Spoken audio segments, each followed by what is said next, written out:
جب وہ پڑھ چکے جبریل تو آپ پیچھے پڑھا قرآن فَإِذَا قَرَأْنَا فَاتَّبِعْ قُرْآنَ ثُمَّ إِنَّ عَلَيْنَا بَيَانًا، پھر اس کا بیان ہم پر ہے۔ قرآن نازل ہو گیا 1912 سورہ قیامہ، قرآن نازل ہو گیا، لیکن اللہ فرماتا ہے پھر اس کا بیان ہم پر ہے، یعنی اس کی وضاحت بھی ہم آپ کو سکھائیں گے۔ اگر قرآن ترجمے سے ہی صرف سمجھا جا سکتا ہے، صرف عبارت سے سمجھا جا سکتا ہے، تو بتائیے وہ کیا وضاحت تھی جو اللہ نے اپنے حبیب کو سکھانی تھی پھر؟ تو اس وجہ سے ہمارے نزدیک قرآن کو سیکھا جائے۔ حضرت عمر فاروق رضی اللہ عنہ فرماتے ہیں تعلموا القرآن خمسن خمسن، آپ فرماتے ہیں کہ قرآن کو 5 آیتیں کر کے سیکھو۔ تو لہذا اس وجہ سے قرآن پاک کو سیکھنے کی ضرورت ہے، احادیث میں اس کے فضائل بیان کیے گئے۔ تو اس وجہ سے یہ ایک دھوکہ ہے جو ہمارے ساتھ کیا جا رہا ہے کہ ہم کہتے ہیں، آپ گستاخی کرتے ہیں کہ قرآن ڈائریکٹ نہ پڑھو۔ ہم گستاخی نہیں کر رہے، ہم آپ کو وہ تعلیمات دے رہے ہیں جو صحابہ اہل بیت کی ہیں، جو ہمارے بزرگوں کی ہیں، جو ہمارے صحابہ و اسلاف کی ہیں۔ اب میں آپ کے سامنے ایک اور بات بتاؤں گا۔ نبی پاک صلی اللہ علیہ وسلم کا یہ ارشاد ہے، یہ مسند امام احمد ہے، حدیث نمبر 17421 ہے، اس کے مختلف اور مقامات پر بھی روایت ہے۔ روایت یہ ہے، نبی پاک صلی اللہ علیہ وسلم کا فرمان ہے انی اخاف علی امتی اثنتین، مجھے اپنی امت پر 2 چیزوں کا خوف ہے، القرآن واللبن، ایک دودھ اور ایک قرآن۔ دودھ ڈھونڈنے کے لیے لوگ دیہاتوں میں جائیں گے، فرض تک چھوڑ دیں گے، خالص دودھ ڈھونڈنے کے لیے لوگ دیہاتوں میں جائیں گے اور فرض تک چھوڑ دیں گے، اس کا تو آسان سا مطلب یہ ہے۔ اس کے بعد اما القرآن فیتعلم المنافقون، قرآن کو منافق سیکھیں گے، قرآن کو منافق سیکھیں گے، فیجادلون بہ المؤمنین، اور مومنوں سے اس کے ذریعے جھگڑا کریں گے۔ قرآن منافق سیکھیں گے، اس کے ساتھ وہ مومنوں سے جھگڑا کریں گے۔ تو لہذا قرآن کو سیکھ کر اس کا مطلب غلط بیان کر کے مومنوں سے جھگڑیں گے، تم تو سمجھے نہیں، آیت کا مطلب تو یہ تھا، آیت کا مطلب تو یہ تھا۔ اسی وجہ سے حضرت عمر بن خطاب رضی اللہ تعالیٰ عنہ نے ہمیں یہ سمجھایا۔ یہ میرے سامنے سنن دارمی ہے، عبد الرحمن دارمی رحمۃ اللہ علیہ، امام بخاری کے استاد، ان کی کتاب ہے۔ آپ کی اس کتاب کے حدیث نمبر 121 ہے۔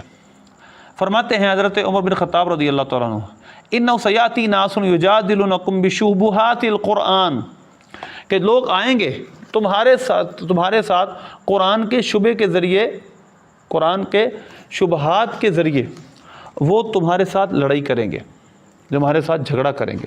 فخذوہم بالسنن، تم ان کو کیا کرو، سنت کے ساتھ پکڑو، یعنی وہ تمہارے ساتھ قرآن کے ذریعے جھگڑا کریں گے اور تم ان کے ساتھ سنت کے ساتھ ان کو پکڑو، یعنی سنت کے ساتھ ان کی پکڑ کرو کہ تم یہ مراد لے رہے ہو، قرآن کی یہ مراد نہیں۔ فإن أصحاب السنن أعلم بکتاب اللہ، کیونکہ سنت کا علم رکھنے والے قرآن پاک کو زیادہ جاننے والے ہیں، سنت کا علم رکھنے والے قرآن پاک کو زیادہ جاننے والے۔ تو لہذا اس وجہ سے یہ بات یاد رکھیں، قرآن پاک کو پڑھ کر غلط مطلب بیان کیے جاتے ہیں۔ یہ میرے سامنے صحیح مسلم ہے، صحیح مسلم میں حضرت عبداللہ بن عمر بن عاص رضی اللہ تعالیٰ عنہ، یہ اس کا صفحہ نمبر 10 ہے، مکتبہ قدیمی کی چھپی ہوئی، اس کا مقدمہ ہے۔ آپ فرماتے ہیں ان فی البحر شیاطین مسجونۃ اوثقھا سلیمان یوشک ان تخرج فتقرأ علی الناس قرآنا، کہ سمندروں میں شیاطین ہیں جو سلیمان علیہ السلام نے ان کو وہاں پر باندھا ہوا ہے، قریب ہے کہ وہ نکلیں اور لوگوں پر قرآن پڑھیں، لوگوں پر قرآن پڑھیں، لوگوں پر قرآن پڑھیں۔ تو لہذا ہر قرآن پڑھنے والا اس کی مراد صحیح سمجھ لے، ضروری نہیں۔ اس کی اگلی مثال یہ میرے سامنے مصنف ابن ابی شیبہ اور صحیح مسلم میں بھی یہ روایت ہے، اور یہ نہج البلاغہ ہے، نہج البلاغہ شیعہ کی چھپی ہوئی، اس کا صفحہ نمبر 251 ہے اور آپ کا کلام نمبر 40 ہے۔ مولا کائنات علی المرتضیٰ رضی اللہ تعالیٰ کے پاس یہ پیغام آیا کہ خوارج آپ کے خلاف آیت پڑھتے ہیں اور کہتے ہیں لا حکم الا للہ، حکم نہیں مگر اللہ کے لیے، حاکم صرف اللہ ہے، وہ مراد یہ لیتے تھے۔ تو آپ کیا کہتے ہیں اس بارے میں؟ وہ بھی قرآن رہے ہیں، قرآن کی آیت پڑھ کے تفسیر اپنی مرضی کی کر رہے ہیں، آپ کیا کہتے ہیں اس بارے میں؟ آپ نے فرمایا کلمۃ حق ارید یراد بہا باطل، کلمہ سچا ہے، یراد بہا باطل سے مراد غلط لی جا رہی ہے۔ قرآن پاک کی آیت سچی ہے لیکن اس کو پڑھ کر لوگ مطلب غلط بیان کر رہے ہیں، مطلب یہ نہیں ہے جو وہ بیان کر رہے ہیں۔ نعم انہ لا حکم الا للہ، مطلب حق حکم نہیں ہے مگر اللہ کا. لیکن ہاؤلا یقولون امرأۃ الا للہ، یہ تو کہہ رہے ہیں کہ مرد نہیں ہے مگر اللہ کی طرف سے، یعنی حاکم حقیقی تو اللہ ہی ہے، لیکن دنیا میں تو ہوتا ہے نا جس نے اللہ کا حکم نافذ کرنا ہوتا ہے. تو لہذا آپ نے فرمایا کہ یہ غلط مراد بیان کر رہے ہیں. اسی کو لے کر مولا کائنات رضی اللہ تعالیٰ عنہ نے، جس طرح حضرت عمر فاروق کا قول ہے، اسی طرح مولا علی رضی اللہ عنہ، حضرت موسیٰ اشعری، حضرت عبداللہ بن عباس رضی اللہ عنہما کو فرمایا تھا خوارج کے ساتھ جا کر تم جب بحث کرنا تو سنت کے ساتھ کرنا، قرآن کے ساتھ نہیں کرنا. یہ نہج البلاغہ میں، شیعہ کی نہج البلاغہ میں بھی لکھا ہے آپ کا قول کہ قرآن ذو وجوہ ہے، قرآن پاک کی ایک ایک لفظ کی کئی وجوہات نکل سکتی ہیں. تو لہذا وہ بحث کریں گے، کہیں گے اس کی وجہ یہ بھی ہو سکتی ہے، یہ بھی ہو سکتی ہے. تو لہذا ان کے ساتھ سنت کے ساتھ بحث کرنا. بتاؤ یہ مطلب صحابہ نبی پاک صلی اللہ علیہ وسلم نے کہاں لیا ہے؟ تو لہذا اس وجہ سے یہ بات یاد رکھیں، ہر قرآن پڑھنے والا وہ صحیح ہو، وہ قرآن پاک کی صحیح مراد کو سمجھ لے. ممکن نہیں. خوارج کا یہی کام تھا کہ اپنے طور پر انہوں نے قرآن پڑھا، اپنے طور پہ قرآن پڑھ کر انہوں نے کیا کیا، پھر وہ گمراہ ہوئے. اسی طرح مولا کائنات رضی اللہ تعالیٰ نے خوارج کی نشانیاں بیان کی اور نبی پاک صلی اللہ علیہ وسلم نے بھی بیان کی. اور آپ صلی اللہ علیہ وسلم نے کیا فرمایا تھا؟ یاتی فی آخر زمانے قوم، یہ صحیح بخاری کی حدیث نمبر 3611 ہے. آپ نے فرمایا آخری زمانے میں قوم ہوگی حدثاء الاسنان صفاء الاحلام، عمریں تھوڑی ہوں گی، عقل کے بے وقوف ہوں گے. مرزا اور اس کے فالوور بھی یہی ہیں، بڑے بڑے علماء پر، محققین پر، صوفیاء پر بات کر رہے ہیں. یقولون من خیر قول البریۃ، وہ سب سے بہترین بات کریں گے. جو میں نے صحیح مسلم کی حدیث بیان کی ہے اس میں بھی، اور صحیح بخاری کی اس حدیث کے تحت بھی اس کی شروحات میں لکھا گیا. قرآن پڑھتے تھے، کہتے لا حکم الا للہ، لیکن مراد غلط بیان کرتے تھے. اپنے طور پر انہوں نے قرآن سمجھا، صحابہ کو چھوڑ کر، مسلمانوں کے جمہور کو چھوڑ کر قرآن سمجھا، اور انہوں نے فرقہ کھڑا کیا اور مسلمانوں کے خلاف بہادرائی کی، یہاں تک کہ مسلمانوں کو پھر ان کے خلاف جہاد کرنا پڑا، اور انہوں نے پھر مولا کائنات علی المرتضیٰ رضی اللہ تعالیٰ کو شہید کیا. تو قرآن کی آیت پڑھتے تھے، ثابت کرتے تھے معاذ اللہ کہ مولا علی کا شہید کرنا درست تھا. تو قرآن پاک پڑھ کر لوگ اس طرح گمراہ ہوتے ہیں کہ اس کی مراد کو اپنے مطابق، خواہش کے مطابق ڈھالنا چاہتے ہیں، قرآن کی وہ مراد ہوتی نہیں. تو لہذا یہ قرآن پڑھیں گے، سب سے بہترین بات یعنی قرآن پڑھیں گے اور ان کا قرآن کے حلق سے نیچے نہیں جائے گا. اسی طرح حضرت سیدنا عبداللہ بن عمر رضی اللہ عنہما کا قول ہے، یہ صحیح بخاری میں حدیث نمبر 6930 یعنی 6930 نمبر روایت کے اوپر ایک باب باندھا ہے امام بخاری رحمۃ اللہ علیہ، باب قتل الخوارج والملحدین بعد اقامت الحجت علیہم، کہ ملحدین اور خوارج کو ان پر حجت قائم کرنے کے بعد ان سے لڑائی کرنا، ان سے جہاد کرنا. یہ باب ہے. اس باب کے تحت ترجمۃ الباب میں یعنی عنوان باب میں سیدنا عبداللہ بن عمر رضی اللہ عنہما کا قول نقل کیا. کان ابن عمر رضی اللہ عنہ یراہم شرار خلق اللہ، سیدنا عبداللہ بن عمر رضی اللہ عنہما خوارج کو سب سے بدترین مخلوق مانتے تھے اور کہتے انہم انطلقوا الی آیات نزلت فی الکفار فجعلوها علی المؤمنین، کہ انہوں نے وہ آیتیں جو کفار پر نازل کی گئی تھیں، کفار کے متعلق اللہ نازل کی تھیں، وہ آیتیں مومنوں پر چسپاں کرتے ہیں، فجعلوها علی المؤمنین. تو یہ حضرت عبداللہ بن عمر رضی اللہ عنہ کا قول واضح طور پہ کیا بتا رہا ہے؟